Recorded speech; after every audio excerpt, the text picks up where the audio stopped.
In this video, we will see how to use the patch repository in BCM when master server is on premise.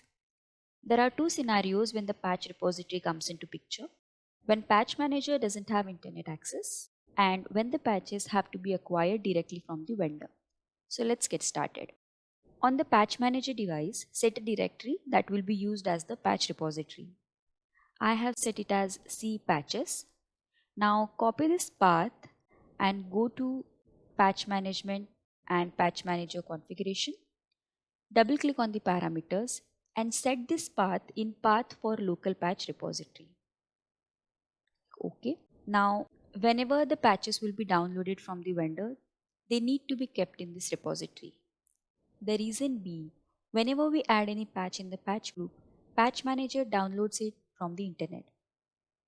But as we have discussed the scenarios, patch manager might not have the internet access, or the patches must be acquired directly from the vendor, and hence those patches need to be kept in this repository so that the patch manager will take them from this repository and not from the internet. Let's take an example. I have downloaded this Java patch file and kept it in this repository. Now the next step is to verify whether the file is named as per Shavlik recommendations. To do that, go to Patch Manager, go to Bulletins by Product, select Java and select the update that we have downloaded the file for.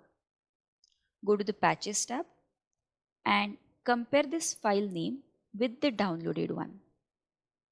As we can see, the file name is same, but if in case it does not match, then right click on the patch, properties, copy this file name and rename the downloaded one with it. And now we will be good to add this patch in the patch group. Go to the patch group, right click add patch, search for this patch, select the patch and add it.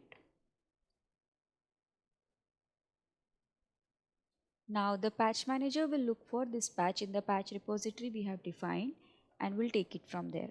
Once the status is available, the devices can be patched with it. Thank you.